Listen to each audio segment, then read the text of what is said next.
Okay, welcome back, Falk. We had a nice conversation last week, but I think we only scratched the surface on many different things, and this time hopefully we can get a bit deeper into the original topic I intended, and that is around intuition, because I think of you as a very intuitive person, and so what does this mean for your work life, for your daily life, for your interactions, for your decision making, and so on? So where to start? Well, hello, William, and thank you very much for having me again.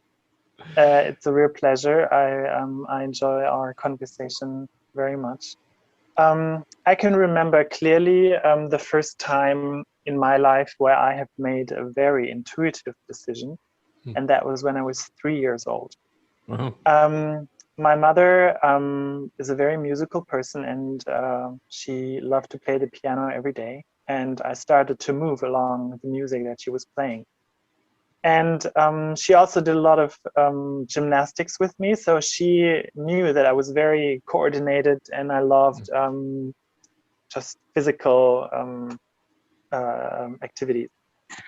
And then at 3 years old, I had this little children's lexicon, and I went through the pages, and under the letter of B, there was a dancing couple for ballet. And you could see a classical pose of this couple. And I can remember to this day that there was a feeling of being drawn to this art form. There was just something magical about the beauty of this movement, of the connection that this couple had in this photo. And so I took the entire book, went up to my mother, pointed at the picture and said, "This is what I want to do. This is where I can express myself." So she had started to teach me how to play the piano. And so she stopped that and instead said, "Well, if you want to dance, I'll send you to a dance school." And then at age 4, I started to dance classical ballet. And then I kept on doing it for 13 years, which was very hard at times because at school I was mobbed a lot for dancing classical ballet as a boy. But I kept doing it. And by the end of it, everybody was enjoying it and said, "Falk, you're actually really cool doing that, despite all the difficulties." And so this story encapsulates that moment where I had an intuitive decision, and where I realized that something I couldn't explain by reason, because I hadn't ever seen or done anything like that before, it just drew me in. It just pulled me. It was like a magnetic force, and I felt that I came close to a part of myself to experience that. And that's what kept my motivation going for such a long time. And it changed my body and my entire perception and everything. So the long-term consequences of that decision are still there today. I've seen you dance ballet once, and it was, I don't know, 10 years ago. But yeah. I just remember you looked like you were really in your own world, in your element. Yeah. So nice. Yeah. And then later you became an artist. You said you have been into many different forms of art. Can you name a few for us? Well, it grows naturally. I have always been an artist, but of course I couldn't start doing all the things all at once, so I had to grow into it. And my grandmother was a painter. And every time I visited her, I asked to sit next to her and watch her paint. And she would also give me a canvas and colors that I could choose from. So I did that. And when I was 14, 15 approximately, I asked her why she wouldn't want to teach me professionally. And then she said a phrase that changed my life. She said, "Falk, you have enough talent, you'll learn it yourself." And so that gave me 2 messages. First of all, confidence. She said, "Don't worry, you don't need teaching because you will find it within you." And the second thing was freedom to try out, to find my own voice, to find my own style. And that was it. She never taught me anything. She never explained me anything. She just said, take a brush, take a paint, and go to work. And that was the second big step in my artistic development. And so dancing, painting, then drawing, of course. Ever since I could hold a pencil, I was drawing. And there is a technique that I'm employing that ties perfectly into today's subject of intuition.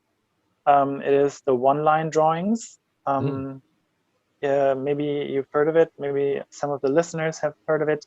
It's a continuous line that never stops, and where the beginning point and the end point come together, and there is no crossing of the line at any point. So it's a real challenge for the brain to create an image, but still keep the pen moving at all times without overdoing it. And that is absolute a balance act for all the intellectual and the physical exercise level. And it only works because of intuition. Yeah, There's no way I've seen some that of you them. can plan ahead. Right. Yeah, It's I impossible. think so. Yeah. So there's no pre-sketches that I do. They all come naturally. I do every single drawing just once. And there are no pre-sketches. There are no second attempts. And it's all done in ink in the first try. No, it's all just from imagination. So that's something very special. It's like climbing Mount Everest for an artist. And that only works because of intuition, because I'm able to navigate my brain into a space where I can think at the same speed as my hand moves across the paper. And that is extremely difficult because our brain functions in a way and with a speed that is way faster than our body can react. And to really harmonize that and bring that to the same level is a big challenge. It's a very meditative challenge. I have to be exactly in the right mood to do that, in the right type of concentration, and then it works. Otherwise, it's not accessible to me either. So it's even a challenge for me to do it, even though it looks very easy and natural. Yeah, I want to learn to be more in that state as well. I think the state of flow is something very similar to what you're describing. Yeah, absolutely. It reminds me of this English rapper called Chris Turner. I love to watch his appearances on YouTube. Because I enjoy rap in general, but also linguistically. He can rap in an improvised way, and to prove it to the audience, he allows them to give him 5 suggestions of the most obscure things they can think of. He doesn't take simple or everyday suggestions. It has to be something really complex if they can think of it, like 16th century crop rotations is the one he likes to cite when people are stuck for ideas. So he takes 5 suggestions and then he raps on the spot for 5 minutes or so in perfect English. Sometimes he uses really big words even, and it rhymes. And it's like you said, he comes up with the lines as fast as he can speak them. And he also says there's the space that he goes to, and he says everyone has the capacity to. I believe there are a lot of things that distract us and that dumb us down, that keep us from going there. And I wish I could do more. Well, I am doing a little bit every day through meditating, for example, or just thinking and trying not to think too analytically, but letting things come to me. Yeah, I think our last podcast was a very similar flow experience to me. Just our conversation feels like that to me as well. Yeah, I like to be aware of the thoughts I have and how I got them. I like to feel like I'm in control. And maybe that comes from a fear, not just a strength of intellectual capacity, but also a fear of losing my identity, losing my control over myself, and then becoming someone else's toy, something like that. Whereas for other people, losing themselves to something or someone else is freeing and like an art form. Can you identify with that? Well, I have experienced both states that you describe, and depending on the life circumstances, one of them is more helpful than the other. But what I've experienced in my life is that it really depends where you have your focus. Because if you try to chase after every thought, you will get lost. The brain produces so much information, there's so much input and output. You just can't control everything that's running back and forth. The especially brain, those are right. Yes, the conscious brain. And even if you try to manage and try get a peek into the unconscious, it will kill you. It will just eat you up, because it's just so deep and so it runs by its own. It doesn't need your input. It doesn't need your finger trying to manipulate the levers on the mental machinery. It does that all by itself, and it does that better without you, basically. So that's kind of where we have to lean back and say, you know what, I'm just trusting that I'm functioning properly, and I'll just leave it as it is, and it's fine like that. Yeah, I guess I have difficulty trusting that the subconscious, because I'm not sure, is it really me? And am I still in control of me? But on the other hand, I'm kind of a friend of the idea of the common subconscious. People have described it as a field that they connect with and that they get downloads. Karl Jung had some phase where he went into a state that was like a vision, and he just like you said, he was just overwhelmed with, or his mind was blown, we could say, because he got all these huge downloads, and a lot of his work after that came from it. And he even tried to draw some of the things that he saw in his red book. And I'm no expert on this, I've just read about it, I haven't read in it, but I wish I could feel more comfortable with that connection and trusting. I think that's exactly why we're talking about intuition today, because I can help you. I would love to help you come a little bit closer to that ideal. Intuition really is the solution to that problem, because to me, intuition is the accord between those opposing powers. It's that conscious and the subconscious finding a common decision where they say where they're both comfortable with. And then they transfer that into you via a feeling or maybe even a thought, or just an intuitive process that happens in your body. Because the way that we act out our decisions can be quite variable. I mean, sometimes we say something, but we act the opposite. I mean, how many times have you said, yeah, we'll talk soon or something, and you never did? Because it may be polite to say it, but your body already knows that it wouldn't be necessary to speak in a longer time. So it's totally fine to stick with that, and to accept these decisions that are made even though you don't have a conscious control of them, because they regulate your life to a degree that is actually more healthy and more sustainable, because it would actually be really a pain in the ass and quite annoying to do all the things that we think and say all the time, because it would completely immobilize us. It would draw so much energy from our physical selves, we would not have the capacity to act out all of the things that we think and want and do and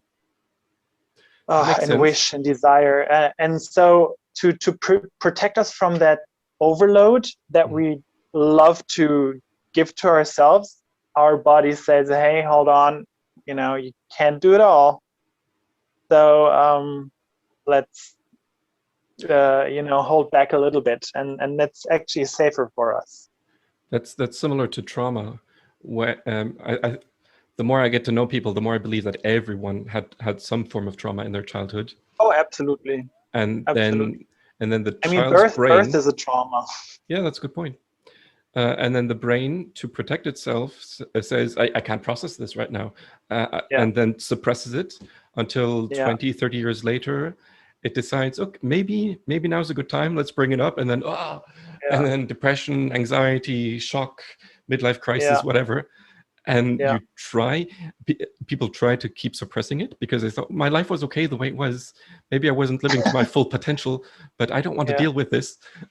And then it depends a lot on how you respond to that trauma coming to the surface again. Yeah. And it's totally fine to have fear and to not be in control, because it challenges us to grow new tools, and it challenges us to become ourselves in ways that we haven't known ourselves before. Mm-hmm. And that is an expedition into the inner areas, and that's always very fruitful. I mean, if we look at medieval times, people thought this earth was flat, and if you went too far, you would fall off, into the unknown. But that's not how it is, and it's the same with our spirit, with our soul, with our psyche. We are made from very solid material. I mean, and not just the physical functions. It's also our brains function very well, even though sometimes we come to these rather, unpleasant emotional circumstances. But it will bring us back to a state of well-being. That it's just natural, because our system is meant to sustain itself, and so the system itself will do everything to keep us in that mood, even though we sometimes drift off and become off-center by being very moody or depressed or something. But it will eventually always bring us back to that center of well-being, because that's where the system itself, and I mean being a human being, thrives the most and thrives best. Would you agree that it's good to be cautious when surrendering to unknown areas or influences, because there can also be subconscious values that we were programmed with that do not come from this valuable unconscious area, but also just this is how we were raised in our family, in society, in school. For example, never question authority, stuff like that can be very unhealthy. And I don't know where it came from. I just believe it. And then sometimes I do confront authority, and I fear for my life, even though it's irrational. So how does that work together with influences from the unconscious? Well, unfortunately, the information that comes into our brain is never labeled. Sometimes things pop up and they're not, hey, I was programmed into you by some billion-year-old evolutionary thing. It doesn't say that. It just pops up, and we kind of have to sort it. I've always enjoyed trusting. I've always enjoyed the adventure of the unknown a little bit, but I think the real topic here is to find the healthy balance between those. I mean, if we look at people who live a wildly adventurous life and giving into all these weird and crazy ideas, they you just need to take a look at those kind of people. But we have to accept that these things are natural, and they're very healthy for us as well, because they bring a balance that we didn't know was necessary. It's like building a house. There's a program running throughout our life. Sometimes we can decide, sometimes we can't. And it's okay to have things happen to you and to be thrown into circumstances where you don't feel as comfortable. I mean, there's no child that is asked if they want their teeth to fall out at some point. It's just something that happens naturally, and it's quite uncomfortable. But you get better tools after the first teeth have fallen out, so the second teeth are more durable. So even though there is this process of being a little bit uncomfortable, you get something as a reward. for trusting that. Yeah, and that has And been for my giving experience yourself too. into that. Yeah. Yeah, it just feels like a risk And at the time. yes, yes. Let me throw some adjectives at you that artists or intuitive people in general are sometimes Yeah. Go confronted ahead. with. So you're chaotic or impulsive, you're erratic and uncontrollable. So this Yeah. is like the rational perspective of an intuitive person, because Yes. it just doesn't Yes. fit into their worldview. But how do you Well, defend, or what do you think is behind these accusations? well, I agree. I agree that at times I am, to a degree, a little bit of all of those mentioned. Mm-hmm. And I use that actually as something helpful, because you cannot create order without a little bit of chaos beforehand.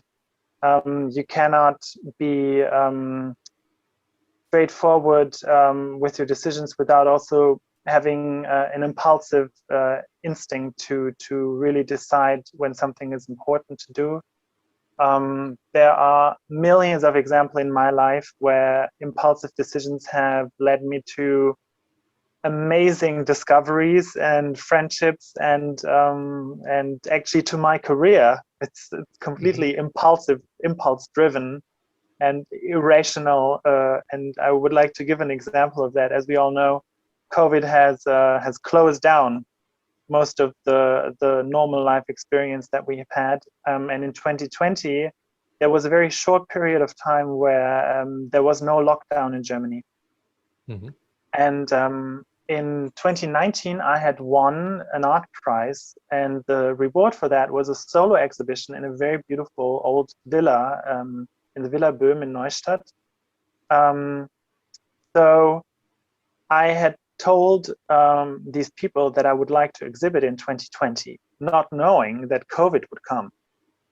And they said, oh no, so we're sorry, all the spots are full. You have to wait 2 years before you can exhibit with us. And I was really angry because I said, it's now that I have all the publicity, all the people have been to this first exhibition, they know my name now. Why should I wait 2 years when everybody has forgotten? So I said, if there's any chance, I want to exhibit in 2020. So March came, first lockdown came. And I was like, oh my goodness, where is this going? I was like, what am I going to do this year? It's like there were no fairs, no exhibitions, nothing. How am I going to get clients? How am I going to survive in that year? And in June, I got an email from this villa, from the organizers. They said, yeah, due to COVID, we had to cancel all the exhibitions, but because the lockdown ends in October, there's an open slot. And the artist who should have exhibited, she has withdrawn. So if you want to, you can show your artwork and you can have your solo exhibition from October to November. And I said, yes, let's do it. Not knowing how everything was going to develop, but I'm going to tell you. So my exhibition started in October 9th and it ended on November 1st. And the second lockdown in Germany started on November 2nd. So to the exact date, I had a solo exhibition running full time. We had record visitor numbers. I had 5 or 6 newspaper articles. It was, everybody came to see that because it was the only art exhibition in the entire area that was able to take place. And it was pure luck. And it was just my gut feeling, my intuition that it will be amazing. And so it was. Yeah, so that's just one of those examples in my life where I have done something like that. And the list is quite long. I won't get into it anymore. But of course, there's also a lot of things that I have decided on which haven't worked out too well. Yeah. But nonetheless, I've learned something from each points even on the failure list. And I think failure is just as important as successes because they really show where we can grow. And there's a big advantage because building strengths and building our characters is really an amazing journey we can all experience. So when you do listen to these intuitions, these subconscious signals that guide you in your decision making, do you think there's a force, an intelligent force behind it that is guiding you, Because you just use the word luck, which is kind of the Yeah. opposite. Well, I am a little bit hesitant to describe the system or to personify the system behind that, because how could I prove it?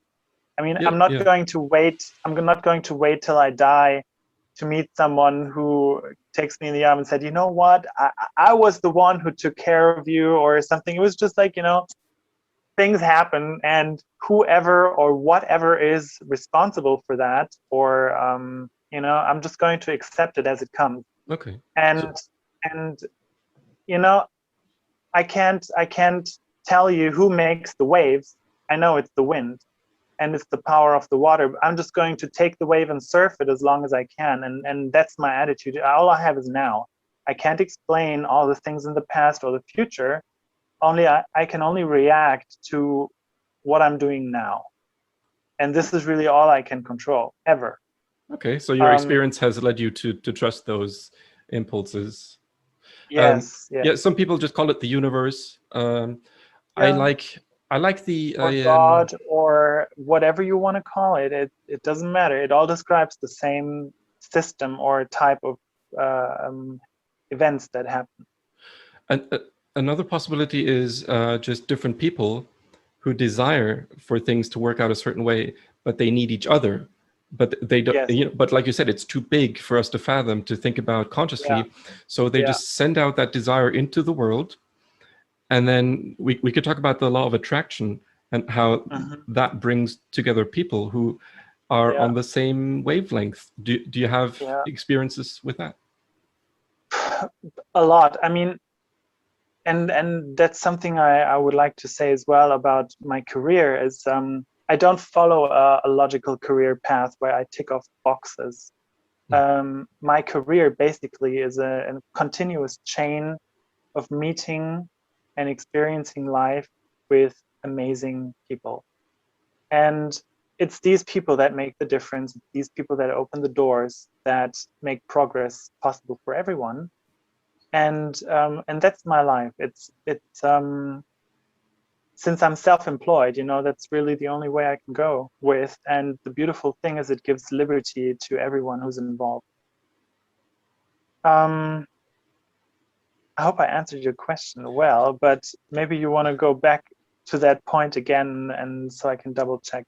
Yeah, well, I'm sure we could talk about this one question for hours, but have you heard of the term synchronicity? Oh, well, yes, and it's actually something that I trust very, very highly and regard it very highly. I always look for people that I can link and connect with for the next step. And that's mainly what I'm focusing on. I'm not looking for specific opportunities. I'm always looking for the right people to go the next step. Because everybody is equipped with different tools, with a different set of knowledge. And so the people from the past that have brought you to where you are today sometimes don't translate to be important for the next step. So you drop them, basically. And it's a very friendly, silent drop, which doesn't hurt anybody, because they also have their own development where you are not important anymore, basically. But for your personal development, you need new people. You want to be surrounded by people who pull you up, right? Yes, and where you feel that you can learn something from, where you can thrive, where you are inspired, where you can just learn something by observing them. It's very fruitful, basically. And that's what I always look for. It's I'm looking for a space where I can grow, for people who get me there, who help me, because it will always be a double reward. Everybody will gain a little bit more happiness and contentment with their life, with fulfillment, a sense of fulfillment by helping one another. And that's what I'm looking for. So really the opportunity that opens up is not as important as the person that opens the door. And it's with gratitude that I look for these people, and with a lot of respect. And that's how my life works, really. That's how I would describe it. So does that mean whenever you interact with people, you try to feel, are they the type of person that can bring me progress? Are they open? Are they creative, productive, Absolutely. positive people? Okay. Yes, absolutely. And then you find Exactly. out what But it is that they can I help you also with. choose my enemies. Uh-huh. I also choose my enemies a little bit because they give the opposition to create motivation to go into the right direction and refocus in the right direction. Yeah. So pessimistic people Because are always looking for problems rather than solutions, for example. yeah, or they make problems. Yeah, that's true. And So you always meet those people on the threshold to a really big new step usually. When everything is going smoothly, you're just going in the right direction, everything is fine. But when you meet the boss enemy, the final chapter boss enemy, then you're onto something new, and a big step in your personal development. So that's why I'm always grateful to have challenges like that, and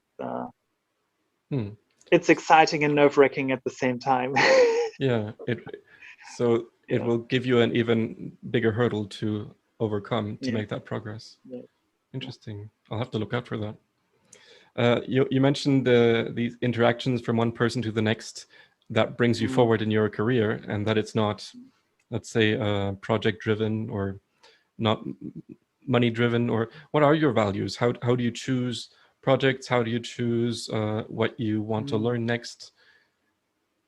I think those values really are those intangible truths that we all look for: peace, happiness, love, the things you can't buy with anything material. So I always try to look people in the eyes, try to feel who they are, try to build their character inside of me. It's like my mind is like a little dollhouse where I have millions of people, living, and I have like a special relation or friendship with everyone. And I try to bring them into perspective with me and see how they resonate and how my initial reaction towards them is. And when I have a thorough positive repercussion, when I meet them, then I can totally trust that, whatever is going to happen is going to be positive, and I will never have to worry that there will be anything negative growing from it. And even if so, I think I like them so much that I will be able to deal with it, and it will even be something of a pleasant experience. And that also has proven to be very true, because like it says, there's no sweet water can come from a bitter well. And when I have a positive impulse from someone, I have a positive response, and I carry out that attitude throughout the entire relationship, basically.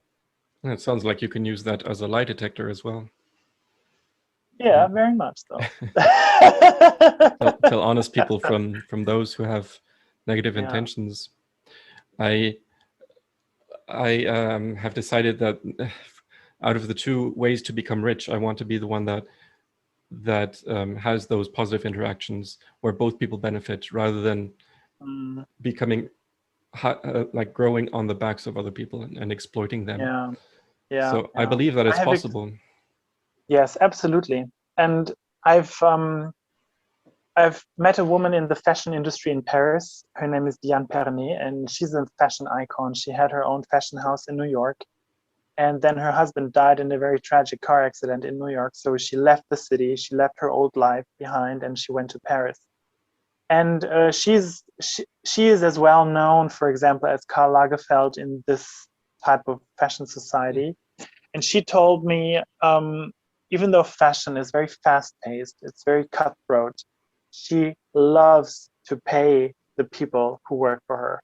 And it is a real pleasure to give back to the people who've done so much and worked so hard. And I've also worked with people who are completely the opposite, who push you down on prices, and it's a real ugly experience to work with them. And on the surface, they seem to make a lot of career. They are in Times Magazine, published worldwide. but they fall short in so many human ways. They have no friends. So if they fall, if something happens, who are they going to turn back to? Is anybody going to be friendly with those kind of people? You know, if they make a mistake? No.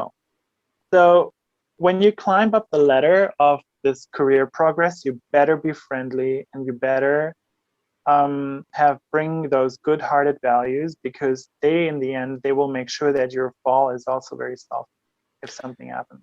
Yeah, in my studies about money, I learned that being stingy is a sign of being afraid that you will be poor one day. So if you have a mindset of lack, then you're constantly attracting lack and loss and you know, chaos, and rather than thriving and being successful. So like you said earlier, it's part of your focus. It depends on what you attract. And so if you are happy to give, then I believe you will also be receiving more, and not for the sake of receiving, but just it's a side product of readily giving. And giving can be a wonderful thing. It can feel wonderful. It's really wonderful how you just phrased that. It's spot on. Really good. I want to ask you. Yeah, go I ahead. want to ask you about what is your measurement for success? Because, like we said, a lot of people like the publicity, they don't like the money, they like building a huge reputation, and those things aren't necessarily bad, but it's the intention behind it and the drive that brings you there. So I, like I said earlier, I one of my goals is to be rich, but not for the sake of having money, but for example, to be able to give a lot to other people. And what drives you? Well, I think being rich does not necessarily translate into having a lot of money. You can be rich in so many other ways. I mean, I hope that everybody can say, who's listening, that they have the best mother in the world, and it's so many riches cannot be described in a material way, and so my contentment or my feeling of success is when I'm really just happy with myself. I don't need any other person's judgment on who I am or what I do to be happy with who I am, because I'm really the only one who knows. I'm the one who's occupied for my entire life being me. You know, there's no one else who can judge if I'm doing a good job or not. It's not even in their right to say that. But you have your own set of rules that you follow, and so people around you will notice if you're rather happy or unhappy about it. And that's kind of my definition of success. It's really being accomplishing myself, and being happy with who I am. And if I can look at myself and say, yeah, I can fall asleep tonight with a smile on my face and feel good about what I did. In an interview, Colin Firth said to in front of young acting students, if you find that people are not happy with what you're contributing, go find other people who are, because what you are or who you are is great, and a lot of people just don't know how to appreciate it, but there will be someone who does. So find those people and stop trying to adapt to someone or something that is not you, because you will just suppress who you are in the process. Oscar Wilde said, be yourself, everyone else is already taken. Yeah. And that, I think, a big part of my life's mission really is just to be myself and encourage others to do the same, and to have the courage to do that, because it shines, it radiates. When you are around people who are very rooted in being themselves and actually living because they are themselves, that's for me the greatest measure of success. And it doesn't matter how many prizes or medals you have won, or it's just irrelevant. It's really the impact that you leave behind on other people's lives, and if you can die with a smile on your face and you said, yeah, I know I did well. My final question is about a society. So we said, I think last time, how everyone is valuable and everyone has something to contribute to this world, but it's not the same. And I think that's a wonderful thing, because we said we can all learn from each other and help each other grow. So what is it that keeps us from making the most use of this variety out there? Why do some people, or why do a majority of people, seems like, focus on the physical things and are afraid to explore the inner values and the unconscious world? Well, everybody has a level of learning they can grow to. I mean, not everybody has the capacity to expand really beyond measure. When we go on, yes, exactly. I mean, you could just spend your lifetime traveling, trying to listen to everybody's life story, and you could spend your entire life doing that. What's the point behind that? I mean, we all collect information, we all collect relations, we all collect that to a certain degree, and it's like building a life's nest. And once that nest is done, we need to put our eggs in. So to kind of like build our own little thing and home and family. And so I wouldn't say that people are fearful or lazy to learn. It's just that not everybody has the need or the capacity to really expand their view or their emotional horizon, their professional horizon. Everybody to their liking, really. I can't decide, because something is good for me, that it's also good for someone else. It's so wow, that's also very intuitive. Well, I really want these discussions to be intuitive and to just be driven by the impulses we get as we speak. That's one reason I love interviewing rather than doing a monologue. I do want to try them in the future by preparing some material and then hopefully just speaking my mind and what I have found to be valuable. But I think we have been able to enrich each other. Hopefully, and I also think that everybody who listens to what we've said so far is enlightened in some way, or I hope that they're a little bit encouraged to be themselves, to be unsafe sometimes, to be irrational a little bit, and to just experience life in the fullness of all those possibilities. Thank you. That's a good note to end on.